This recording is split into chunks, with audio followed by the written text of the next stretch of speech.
Good afternoon, KBC listeners. I'm Jim Phillips, and welcome to another Hour of Hope on this Saturday, September 21st. I am honored to have in studio today Dena Petty, who was is the founder, you're still alive, right? Yes. And executive director of a organization called Mentors Care. Yes. And what Mentors Care is, I want to read the mission statement for you. Mentors Care's mission is to provide at-risk high school students mentors, tools, and resources in school districts throughout the state of Texas and beyond. Mentors Care will promote itself to school districts which are historically underserved, then work with the school district to enlist, train, and equip volunteer mentors to care about and to believe in the kids they serve. Welcome. Thank you. Thank you so much for having me. I'm honored to be here. Well, we'll get rid of the honor before the end of the day, trust me. A 501c, you started it in 2009. Where did the dream come from? Where was the mission, and how did the passion come about? Wow. Well, let's go all the way back then. Okay. Well, I was an at-risk kid. And so I had a very dysfunctional family. I had a father that was dealing in a lot of illegal things, and he was very abusive. I had a mother. She was emotionally not well. She was actually in a cult religion. Wow. And so I was that at-risk kid. I did not have hardly any friends. I sat by myself every day at school, at lunch, didn't show up to school hardly ever. And I was annoying to teachers because I didn't turn in work. I didn't hardly show up. I wasn't in trouble. I just wasn't engaged. And academics weren't important in the family. Survival was important. Well, yeah. So I don't even remember my mother ever waking me up for school. I don't remember them ever looking at a report card. And so it was very dysfunctional. So education was not important. And it was just a very unhealthy childhood. And honestly, Mentors Care, I would have given anything to have like this when I was growing up. So there's a lot. Did you say mental care or mentor care? Mentors Care. I would have loved to have had Mentors Care when I was growing up. You know, to have a mentor actually notice me and know why I wasn't showing up, why I wasn't turning in grades, why I was having a hard time having friends. Did you have a mentor in your life? How did you come out of that environment and survive? So I use this example all the time because people will say to me, how can 1 hour once a week with a student really work? You know, and it's just during the school year. It's about 26 weeks. How can that really work? Well, my greatest example is my Aunt Nell. My Aunt Nell was my mother's sister, and she was opposite of her. She was such a loving, kind woman, godly woman. She would give me full-bodied hugs, really made you feel secure. She called me sugar. Nobody ever hugged me growing up, and they never said they loved me, and she was everything. So Aunt Nell becomes the security blanket that you desperately need. Right. And so I watched her. I watched her how to wash dishes. I watched her how she was with her kids, how she was with her husband. I just soaked up everything that I could see from her of how to be an amazing woman. I just loved her. But you know how many times I saw her growing up? 3 times. Your entire life? My childhood, yeah. Wow. It wasn't until I left home, and when I left home, I wound up living in my car for a summer. It was just a really bad time. And I hung wallpaper to support myself living on construction sites in my car. Mm-hmm. And I saved up tuition money to go to Louisiana Tech. And I saved up money and went, and that's where my husband and I were dating, future husband and I were dating. We've been married 32 years now. But yeah, it was a tough struggle, tough gig. But so here's the thing. I'm so passionate about this, not only because I would have given anything to have this when I was growing up, but I'm just so excited because it works. You know, not only do we have statistics to prove that it's working, our program and the way it's set up, we've got 10 years now under our belt. We have the numbers, but we have so many stories of lives being changed forever. So you started this in 2009 with Yes. the vision that you're not going to let any child get through Midlothian High School without help, without support. What was the driver? So what happened was I was a youth pastor for 5 years, and that was in Arkansas. We moved to Texas, and I was waiting to get called back to something with kids. I love kids, just giving them a lot of encouragement. I love seeing the best in them and getting excited for them, and their eyes light up. Somebody's listening or somebody's excited about Somebody me. cares about them. Yeah. So I was waiting, but I guess it was time for me to just focus on my kids and my husband when we got to Texas. So it was 3 or 4 years. What is that? So we moved in 2006. So that was 3 years. And then the day happened when Al Hemley, who is the principal of Midlothian High School, I was doing some volunteer work for him. And he asked me if I wanted to work for him, and he was suggesting some job opportunities. And I said, I don't know, that just doesn't sound right for me. And he said, well, we need a mentoring program. Would you like to start up a mentoring program? And I said, yes. The light went on, the light bulb goes on, and here we go. Exactly. So I put a program together. I started writing curriculum based upon my life and my experiences as a mother, and also with youth ministry and everything, and kind of put it all together. I went to them and I said, okay, I'm ready to go. And he goes, all right, so you ready to volunteer? And I went, no, I don't want to volunteer. No, this needs to be paid. I want to make this work. I want to make it a real thing. I want people to really be excited about it. It has validity. It's supposed to be there. It's not just something thrown together. It's very deliberate. I just could see it in my mind how it needed to work, and not just meet with a kid and go talk. Right. No, there's a purpose, there's a reason. So it was very interesting. He said, wow, I don't have any funds, like all school districts don't, for mentoring. It's not in their budgets. He said, but man, I don't know. Let's just think and pray about this. Let's see what happens. I was talking with Wayne Sheffield, and I was telling him about this idea. And he said, wow, yeah, I was on that committee. We tried to start a mentoring program about 2 or 3 years ago. And he said, do you know what I do? And I said, no. He said, I'm head of evangelism and missions at the Baptist General Convention of Texas. We just set aside money for a pilot program of mentoring in a high school. We didn't have the high school. We didn't have the program or anything. We just did this last week. And I went, oh. And he said, you're it. The good Lord provides instantly. Yeah. And it wasn't much at all, honestly, but it was enough to give it validity. I found this is really funny. Form the 501c, form the nonprofit. Well, that took a little time, actually. We just started. I found a little space. It was actually a broom closet in the library of Midlothian High School. And I had them giving me a desk, and they put a phone in there. It was really funny. But it was a start. And so, let's see, I became a nonprofit 2011 by some amazing people that came alongside of me to help me. Mark Lish, who is an attorney, helped me fill out the paperwork for all of that. Shara Lattimore, who's had a lot of experience with CPS, and she's a social worker, master of social work. And so she's a real good friend. She believed in this. And so we sat down at my desk one day at home and filled it out and got it going. And we got approved in 5 weeks. Since inception, I find this impressive. 1,000 students have gone through the mentoring program. Yeah. 98% of them have graduated. We have to put an asterisk next to that, too, because you are a very truthful person in your presentation of information. The mentoring program is requiring a 2-year commitment from the student. So you just can't walk into this, say, hey, I've showed up for 2 hours and changed my life and life is good. You want to have 2 years of intervention, discussion, curriculum, assessment to really do the full evaluation of that student. And then you'll take credit for the fact that they graduated. We'll take the credit after 2 years on the statistics. But we feel like any time with them, even if it's one time, is not in vain. Sure. We feel like any moment that you can have with them to speak truth into them, to talk about things, what are your gifts and talents? What do you see yourself doing in the future?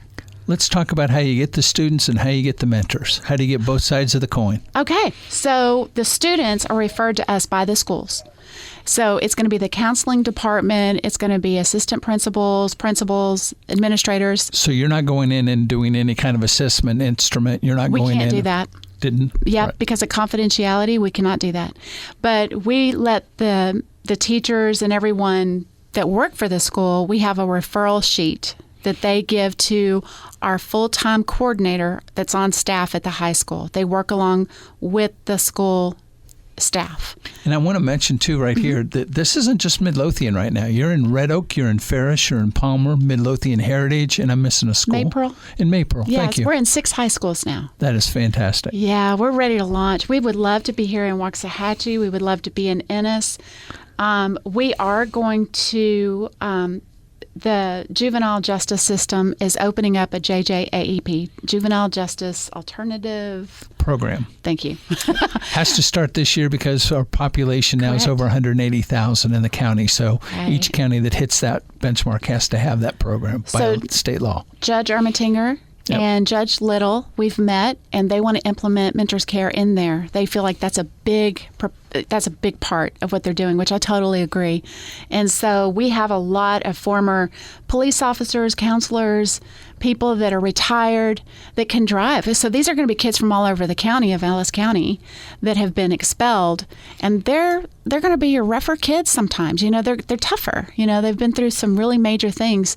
So you want some people that have been trained a little bit more in maybe trauma care or, you know, just critical care, and they can go in there. So we're excited about that. Very excited about that. But so we don't recruit the kids. We let the school tell us about the kids. Then they have to fill out a permission form from home, their parent or guardian. And we have a caseload of 50 to 60 students at each high school. That's our limit because we have one coordinator that is coordinating all of this at the campus. So with our students who are so critical, they're at risk for a reason, you know, and so we use the at-risk indicators, which are homelessness, impoverished, behind in grades, behind their peers, moved a lot, single-parent home. I mean, there's a lot of them. So they have a lot of issues and needs. And so it keeps our coordinator very busy. So not only are they number one, most important thing, making sure the mentor and the student are meeting, out of those relationships, when they become a friend, a trusted friend, they find out what's going on at home. We're not asking the mentor to solve those issues. They're not the first responders. They're not the ones. They bring that information to the coordinator, and that's where the coordinator goes to the community, where we go to Adaptive Texas or Hope Clinic or, you know, Manor Houses. And how does the coordinator then make the mentor connection? How do you find the mentor with the right mentor for the right student? Yeah, it is really amazing how well that works out. So we pull the student out of a non-core class. It doesn't work if you're taking them out of English. They need to be in English, you know. So we pull them out of a class that's easy to make it up. We recruit mentors from the community. We talk to different groups. We have an application process. We do references and background checks that match the school, whatever they require. We have a training for our mentors. We kind of get to know them through this process. The coordinator does. And how long does the training take for the mentor? Well, we have a 2-hour training, new mentor training, nuts and bolts, understanding confidentiality, how it works as a program, but also what do you do about information they share with you of any type of abuse or neglect. They got to report it. Child Protective Services has to be notified in those kind of Exactly. cases. Yeah, Sure. and we work very closely with the school counselors. You know, we work with them. We're just an extra layer of help for them. They have so much to do, and so we're just that extra help. So, yeah, the mentor, we get to know them through that process, and they say mornings on Tuesday are the best time for me. They're already got a student in mind. They look and they go, oh, a schedule on Tuesday mornings. This looks pretty good, and it just seems to work. It's amazing. How many bonds have you seen develop over this time? It's had to be phenomenal numbers, I would think. Man, this last year was so special. So we had our 10th year anniversary. And so every year I like to bring back a student as a speaker to talk about their experience while they were in the program and what they're doing now and how it changed their life. So, and I know Kelby won't mind me telling her, she was in front of 600 people at our last luncheon. But she was a student that was in high school with me my very first year. And she's this is her words, not mine. She said, I was a bad kid. Well, she like a lot of our kids, they're acting out because something's going on in their life. Or they're making bad decisions, bad friends. They need attention. They're being neglected. Nobody cares about them, whatever. Yeah. So we never say bad kid, just making bad decisions. And so I matched her up with a mentor, Alicia Crow. They were together for 2 years. She didn't graduate high school at Midlothian High School, but what was great about that, because of her relationship, she understood the importance of graduating and was able to go to, it's in Duncanville, Wings program, and she was able to finish her high school diploma. They've maintained friends this whole time. So I had them come back to my luncheon, and we did a question and answer panel. And this is 10 years later. And Kelby was working at the Chamber of Commerce, doing great, and that is so awesome. It that is. Really so we is. have a lot of those stories, actually. So the mentoring, let's get a little bit into the training. You said that you spend 2 hours with the mentors just trying to make sure that they understand, obviously, some HIPAA laws, some CPS situations. What other kind of training are you looking for a mentor? So what we do is we go over what you are as a mentor, but also what you are not. You are a friend. You are not a counselor. And we're not expecting you to step into their lives. You're not a teacher. You don't have to know algebra. You don't have to know trigonometry, right? You're a friend. You're a friend. And sometimes it can take a while. We talk about this because it can be very hard. We're all human, and we can get our feelings hurt if we feel rejected. Well, these kiddos are coming from a place of pain, and a lot of times it's the adults in their life. And so if you're feeling like they're pushing back, they don't like you, it has nothing to do with you. It's their survival mechanism. They can't trust adults. Exactly. They've let them down. So we talk about how just know that if you're feeling rejection or they don't like you, that is not it at all. Because they said yes to the program. There's something. But what is amazing is over time, especially with our kids who have the biggest wall put up, over time that starts coming down because they're starting to realize this person doesn't want anything. They're not paid for this. They really do care. And it takes a while to figure that out. And then when they figure that out, we have the talking points they talk about, but then they get into real conversations about what's really going on. And it's awesome. Well, you know as well as I do, the hardest thing to build in life is trust. Right. You're not going to immediately trust an adult who suddenly shows up at second period and says, hey, I'm here to solve all your problems. Right. No. And we train our mentors too. Please don't do this if you think you're going to miss.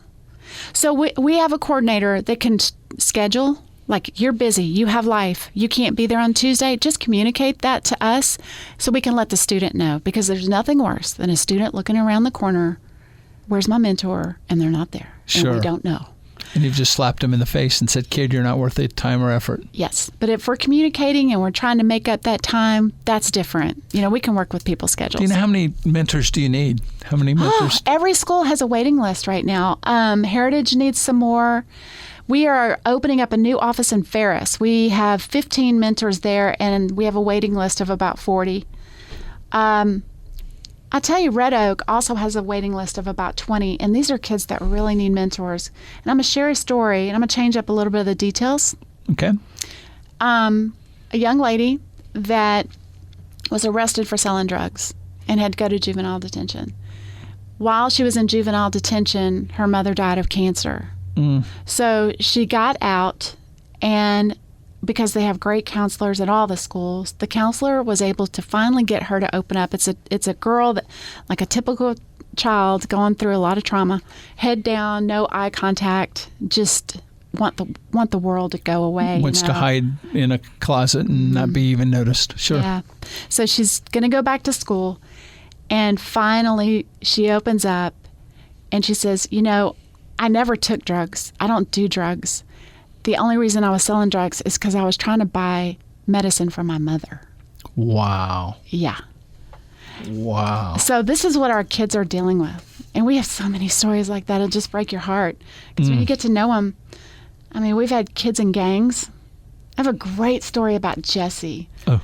Oh my gosh. Hold the story on Jesse. We got to take a little break here. This is fascinating stuff. Keep it tuned here to the Hour of Hope. I am honored to have Dena Petty in studio, the Mentor Care founder and executive director of an organization that's truly making a difference in kids' lives today. Don't you dare go anywhere. Keep it tuned right here to the Hour of Hope. Welcome back, KBEC listeners. Thanks for tuning in to the Hour of Hope. Dena Petty and Jim Phillips in studio. Dena is the Mentor Care Executive Director and founder of this organization. And right before break, we had just met a young lady in Ferris, and now you're going to tell us another individual, Jessie. Tell us about Jessie and how that person changed your life. Oh my gosh, absolutely adore Jessie. So you can go to our website, www.mentors.care, mentors.care. We have a lot of testimonial videos on there. And one of them's of Jesse. And he didn't tell his whole story in that short little clip, but he was a kiddo that was just in trouble, not hardly showing up to school. We got him a mentor, and he would come to see me a lot. Like he just needed more connection than just the mentor. Like he needed a lot. Well, he did drop out. And it broke my heart.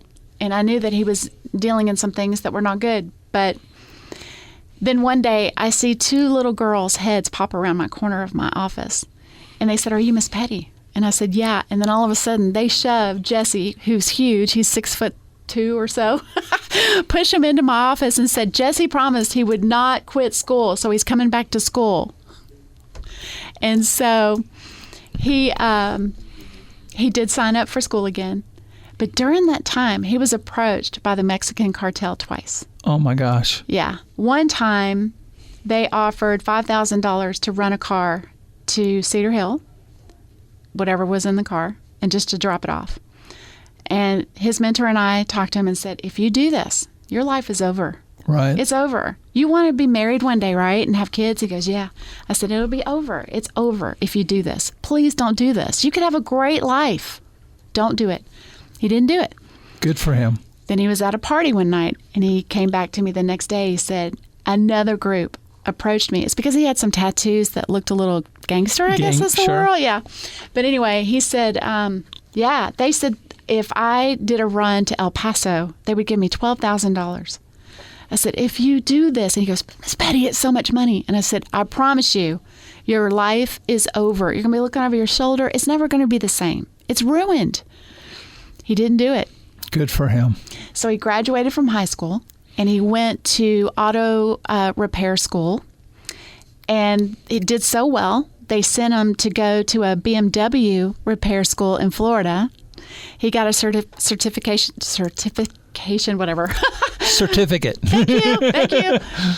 There, came back and got a great job at a BMW dealership.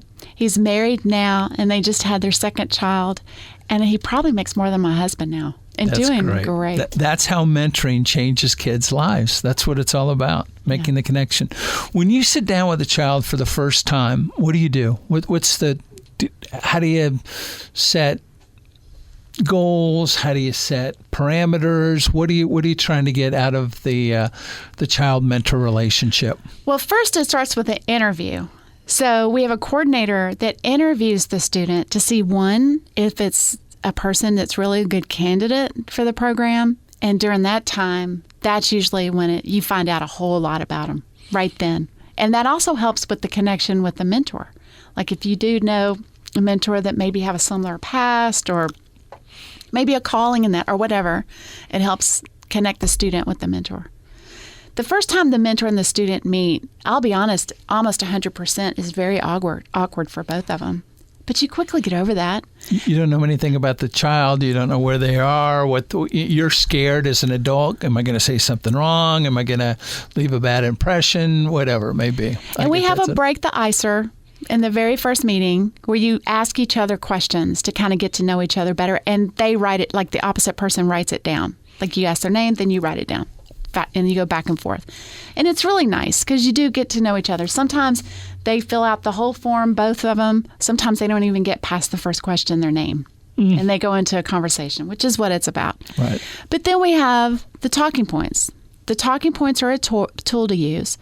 But what is really great, and the reason I feel Mentors Care is different and why it works, is that, one, we're not under the program, another umbrella or another program, and mentoring's thrown in there. This is all we do. This is it. We don't do anything else. It's that important. All of our emphasis is on this. How do you differ from Big Brothers and Big Sisters, though. I know a lot of people have heard about that program. You were telling me some things. Which is a great program. It's a great program. The difference is, the second reason I think it works is we equip the mentor. Whereas Big Brother, Big Sister is just go get to know each other, go get a tea and a coffee or a milkshake or something. You go to their home, they come to your home. We don't do that. But it's very structured, and there's a reason for meeting. So when they meet, the student and the mentor meet, they look over grades first in the front of their folder, and this is what it looks like, Jim, which nobody else can see, but you have grades that you look over, and if there's a wait a minute. I was a straight A student here. You got people that got 60s and 40s in here. Don't look at my college diploma or my, don't ever pull up my transcript, by the way, please. So they look at their grades, and they just talk about it just to hold them accountable, which also shows attendance, if they're tardy and everything. But then if it's not below a non-passing grade, a 70, then we talk about why do you have below a 70? They're not turning in their work. Right. They didn't study for this test. Then they move into the conversation of the talking points. Do you bring up accountability early on, or do you wait? With the mentor or with the student? Or? With the student. Oh, yeah. Yeah. We're going to ask you every time, and they hate it. They don't like it. Right. But they go, okay, let's get this over with now. Sure. But it's not that they're in trouble. It's just, let's talk about this. And what's really funny, honestly, most of our, hate to say boys, but it's usually the boys, 9th grade boys, and sometimes girls too. They're just so disorganized. It's a mess. So the mentor will say, let me see your backpack. And then they open it up and it explodes with 622 papers and 15 different deals. And not organized. So let's organize it. So if you had a bunch of zeros, I did the work. They can't find it. It's probably in your backpack. So we just help them organize. So it's all about grades are important, very important, because we can't graduate without earning the credits. And grades are just the accountability system that has been put in by the educational process. So right. there's more to it than that. And you and I both understand that. And that's why you're trying to make the connection is the student has to take some responsibility for their actions. Right. But you can't lecture them and say, hey, listen, if you don't take responsibility for your action, the consequence is you're going to flunk out. You're not going to get a good job. You're going to be stuck on the side of the road. There's not going to be any way to make money, whatever. The guilt trip, they've already been through it. Yeah. These kids are hardened, I bet. Well, and you can't preach the gospel to somebody that's hungry. You feed them first. Exactly. So if you're not dealing with why they're not turning in their grades, you can talk to them all day and lecture them all day long. Doesn't make any difference. They're just going to sit back, shut off in a wall until they know you really care, you're really listening, and then maybe we can help them with some of the things. We had a kiddo that wanted to sign up. Extracurricular is a big deal for kids in high school. That's the buy-in. Yep. Well, our kids, they do not have the support or money for a lot of these extracurricular things, or they don't have the grades for it. We had a student that was picking up his grades, and he was a guy's guy, really wanted to be in wrestling. Well, he signed up for wrestling, and then I got a phone call from the coach and said, hey, great kid, I'm so glad he's here, but he's wrestling in army boots. That's all he owned. Wow. And I said, we can buy shoes. What size? What does it need? So we help with things like that. So whatever the student needs to be successful in school, we also have snacks in our offices, and we have, extra school supplies. They can come grab whatever they need. Snacks are a big deal. You only meet at the school, though, correct? Only at the school, right. Protection for both the mentor and the student. Can't go off campus. Want to make sure that everything is done above board and in a safe environment for both folks. Correct. Eyes on them at all times. It's protecting the student, the mentor, the school, and our program. And you can get a lot done, like I talked about Aunt Nell. They're watching everything you're doing. They're soaking it in. And there's no time with them that's in vain. That, once they know you really care, they're listening, even if it acts like they don't.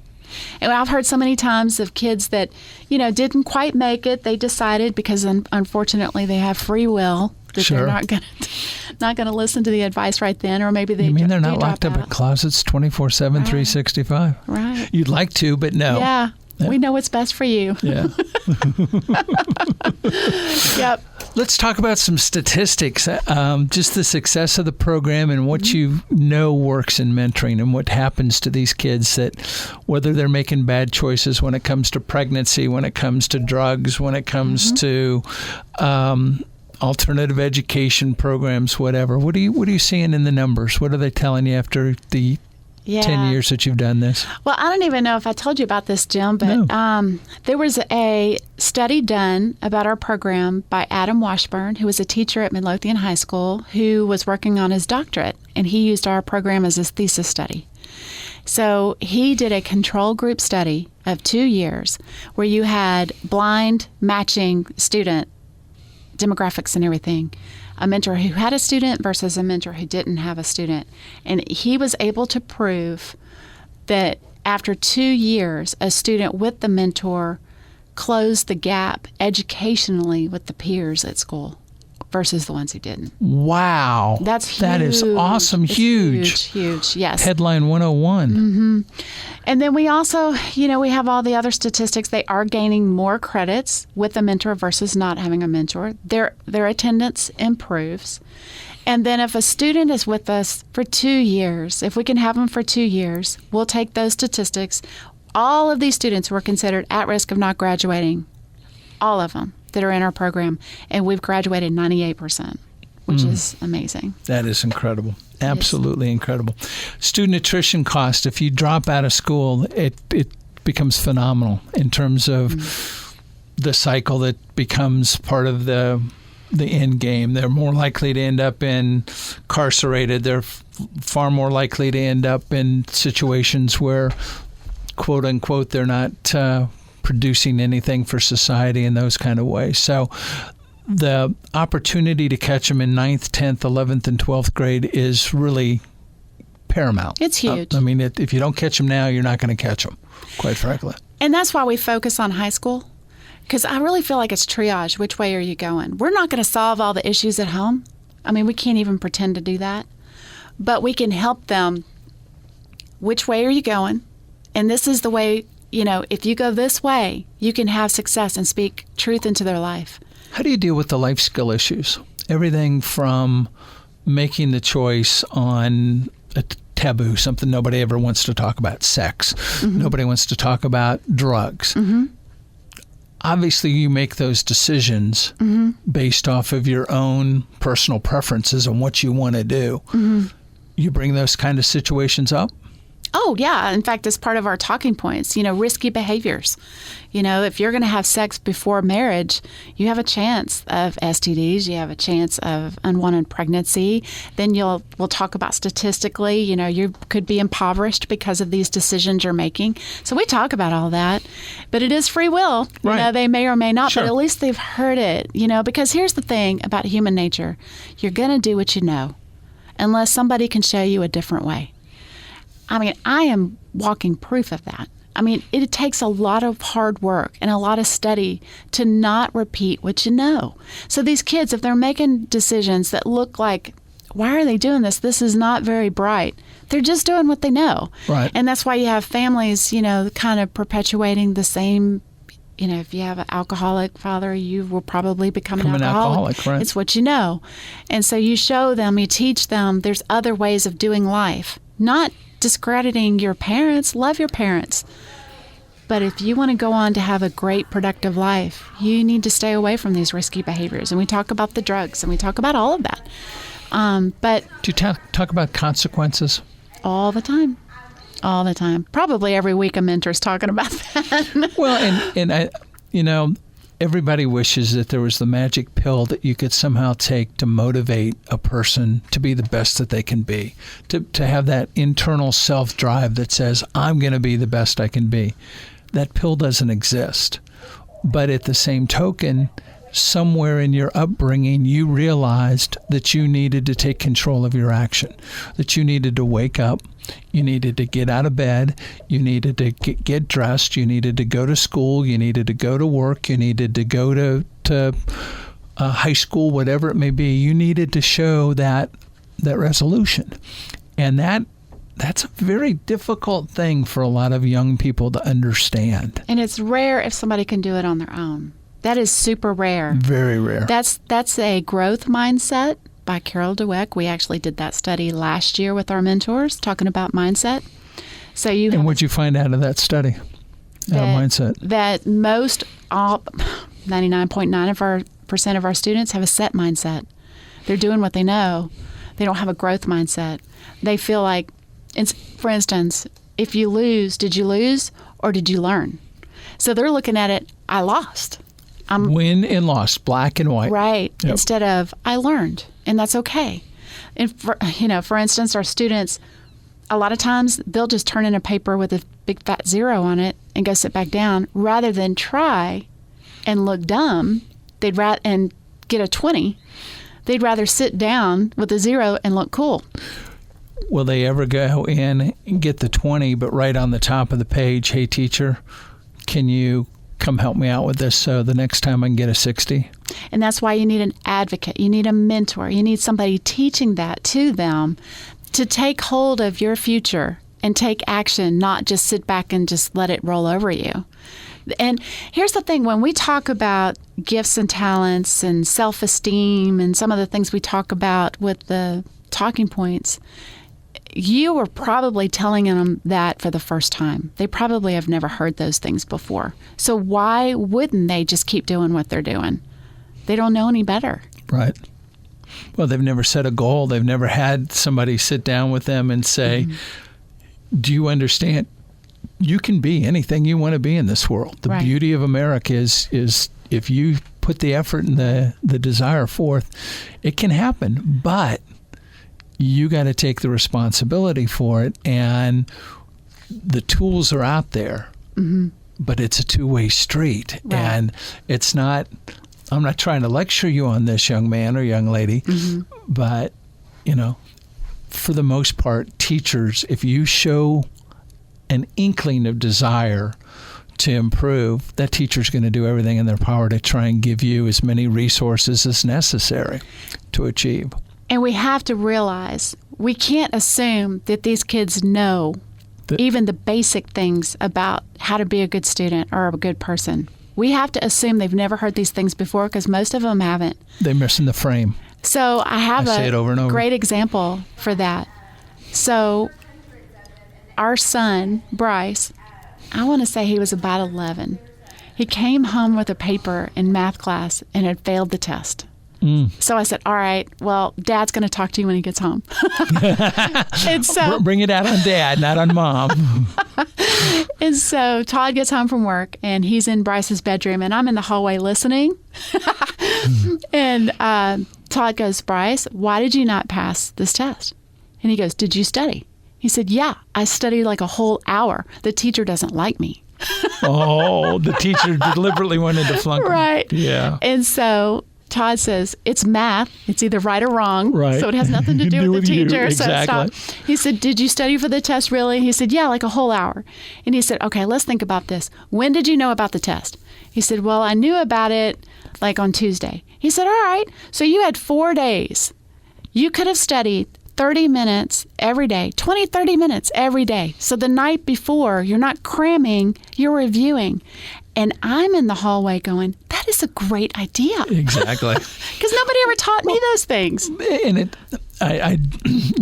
excuse me, I use the analogy all the time. How do you eat an elephant?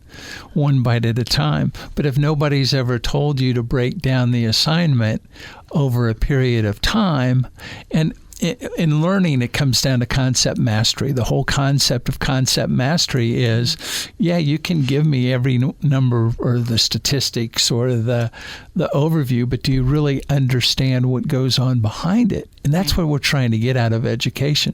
But the young children don't have the family, the mentor, the support system to get through that. Are you familiar with Mr. Vollmer's document about the education system and the social and emotional burden that it is on the schools?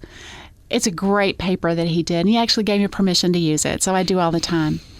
But I want to say it's almost like 80 mandates that come down from government that is asking the schools to address that really are supposed to be taught at home. But they're not anymore because we have families breaking apart or Single-family moms or homeless children. Right. And the parents have never learned these things before. So the schools are mandated to teach the students. When teachers went into education to teach. Right. But they're having to address all these things. That's what Mentors Care is. We are that extra layer that we can address some of those things. Let's take a quick break here. We need to talk more about Mentor Cares. In the next next 20-minute segment, I'm going to talk about how our listeners can get involved and how we can hopefully build a better bond and fill some of those voids that you've got for mentors. We'll be right back.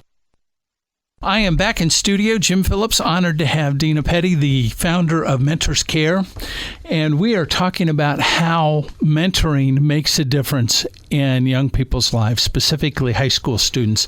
You had some great statistics. You had a gentleman right before we were getting ready to go to break that had recently done a study.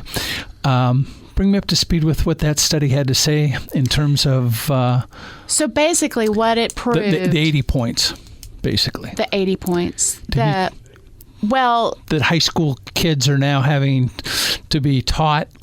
Maybe I was wrong, but didn't you tell me that there were things that the parents were supposed to be doing that now high school I'm so sorry. kids have to go? No. Mr. Vollmer. Mr. Vollmer. I couldn't come up with Mr. Vollmer's name. It's the Vollmer study. Yes, and it's actually a document that talks about since 1900, there have been 70 to 80, I can't remember, mandates that have come down from legislation that is mandated to the schools to address these things. And it's things that you're supposed to learn at home, you know. How to balance a checkbook? Well, and in 1900s, it was about cleanliness. But it's because we had a lot of people getting rid of lice in your hair, right? Lice, yeah, things like that. So it started with all of that. And then now you wouldn't believe the list that the schools are supposed to address. It's just too much. They need to educate our kids. So what we're saying, we're helping solve the issue by bringing loving adults from every community that say, yes, I can give 1 hour once a week for 24 to 26 weeks during the school year. When the kids are not in school, you don't meet. You don't meet them at their home. They don't come to your home. You don't meet anywhere else. You come to the office where we have a coordinator. It's organized. You check in. You get your folder. The student checks in. You meet for an hour. You give the folder back to the coordinator, and you go home. 1 day a year. What, in 9 months, literally 24 hours, 1 day. Oh, yeah, that's really true. Within a 9-month time period, and you can change a young person's life. Come on. It is amazing. It's amazing what the difference is. And what I love about it, first of all, you are changing a kid's life. Not 100%. So right. I don't want to put that out there where people get frustrated. If a student doesn't listen, they do have free will. But I do believe it's never in vain. They're going to take that information with them the rest of their life. It is not wasted time. You've touched their life, and they're going to hopefully have a difference. Yeah. You will have made a difference. And then you see mentors get excited about, this is my thing. This is my calling. This is what I do to give back to my community. If somebody's out there right now listening to this and they want to become involved, how do they do it? So they can email me at info@mentors.care, mentors.care. All they have to say is they heard me on the radio and they're interested, and I'll respond. We'll find out where they're closer to which school, whatever area they're in, and I'll connect them with the coordinator. They'll have an application process, very easy. Have to go through a background check. They have to have a background check. That's in conjunction with the school that we serve. We have references. We have an application process, and we have a training. We do have our first 2 trainings coming up right now. So this Friday at 11 o'clock at Red Oak High School is our first September training. 27th? It would be the 20th, September 20th, this Friday, 2 days from today. This is September 21st, so... I'm confused. This is Saturday, September 21st at 2 o'clock. Sorry. Yes. So Monday night on the 23rd. They could attend that one. That's at First Baptist Church of Midlothian. Okay. And that's going to be at 6:30. Gotcha. If they're interested, they can just show up to that. They can fill out an application there, and they can learn more about the program. It's going to be about a 2-hour program of training to talk about the mentoring program, nuts and bolts, and what's expected. And do you do them throughout the county, or do you do them primarily in Midlothian? We are going to have one at Red Oak, one in Midlothian. We are having one in Ferris And I believe that is going to be the 24th. I'm going to have to look that up while we're talking. That's all right. But I believe it's the 24th that we're going to have that one. That's Tuesday the 24th? That sounds about right. We have a bunch of new mentors there because we're brand new there, and there's a lot of police officers that are going to be mentors, and it's really hard for them to leave. And so we told them we would honor them by trying to do it, on their schedule and their times schedule. and whatever. Yeah. Gotcha. But how much does it cost to put the mentoring program together? If you had $1 billion, obviously you could solve the world's problems. That be amazing. So money is always an issue. So school districts all want it, all need it, but they don't have the money in their budget. It costs a school around $40,000. We'll contract with them. We contract with them. They have a full-time person at their school and a whole curriculum and program set up. All we ask for is that contract with us for $40,000 a year and an office within the school, and we take it from there. We do everything. They don't have to worry about it. You provide all the documents, you provide all of the learning materials, you provide the curriculum, everything that they need. And a full-time person that is there working with their staff. As a coordinator. Mm-hmm. That is fantastic. So say there's a student that is something going on, major going on. We're an extra layer. You can bring that student to us, and we can work with the counselors on that. But once they're referred to us, then we connect them with a mentor, and then if we need to report how the student is doing, we do that. How do you find the coordinators? Wow. It's been very fortunate how amazing these coordinators are. And they come from all different walks of life. I have former military, youth pastors, social workers. I have masters of social work. I have a former counselor. Just all different walks of life. What they love about this program is that if you are really called to working with truly at-risk kids, like really rough kids, but you just love this, you're good at it, and this is the perfect job, and it's not for everybody. Right. It's not for everybody. But this person has to be a person who can do well with at-risk kids, not intimidated by what they're going to hear, but they also can do well with recruiting mentors and talking to adults and encouraging them, but also work within the school because we're a team player. We're going to work with the school and work within their parameters. So it takes a special person to be all three. So where does your funding come from? We contract with the schools, but there's always additional cost. And so we're always fundraising. I'm always, filling out grants. We'll have a fundraiser every year. They can give online. They can actually go to our website, www.mentors.care. We have a donate page. They can give a one-time donation, or they can give weekly, monthly, however they want to do it. I want to give some shout-outs to some of your financial supporters because I went to your webpage, and I just want to thank these great companies because they've stepped up. Ashgrove. What is Ashgrove, by the way? It's a cement company. Okay. And what is DTAC Corporation? They are in Midlothian, and they're an air conditioning company. First Baptist Church of Midlothian. Something tells me that they're preaching. Yeah. Hey, us good Catholics will tell you Baptists, keep it going, Gerdau, we obviously know what they are. Big steel company. Yes. Good folks over there. Stan Bacham involved in that at all? Stan and Paula Bacham, do you know them at all? Oh, my gosh, yes. Yeah. Yes, Good absolutely, people. yes. Wholesome, which is the cement company. Mm-hmm. John Houston Homes, we know John. What a great giver back to the community. Oh, my goodness. And I want to say what he did. This is so exciting. He is giving $1,000 to our program for every one of his employees that sign up as a mentor. Wow. I know. And they're incredible mentors. And I called Bobby Parks, who is over that part of their department. I said, we need more mentors. And I'm not just talking about money. We really need more mentors because they're amazing. They're amazing. How incredible is that? Yeah. Martin Marietta, good company. Mm-hmm. Tim Toby, State Farm Insurance agent. Good man there, too. Yes. And all of these, obviously, are great organizations. Thornton Skills, United Way, and Gate Precast. Thank you for stepping it up and getting involved in the program. Thank you, everybody. So when do you do, when's your next fundraiser? We are working on one right now. Thornton Steel, Donnie Lassiter. Mm-hmm. is talking about hosting for us a golf tournament at Mira Vista, which is in Fort Worth. Very nice club. Which would also be a donor dinner as well. We're looking at spring. I'll get out some more information soon. So Good that's deal. what we do. Send it to kbc.com. Put it on our community calendar. It's completely free. you. That's a KBC plug. Or get it to the Waxahachie Sun. They'll get it in the paper for you as well. Thank you. We've got about 3 minutes to wrap it up. This is probably the easiest interview I've ever had. Oh, You've brought thank so you. much information and so much great knowledge. I told you I can talk a lot. And I want to do another one. I'm already ready to sign We up didn't here. even talk about football. We didn't talk about football. We didn't talk about Bryce. We didn't talk about the New York Jets. This is a mom, by the way.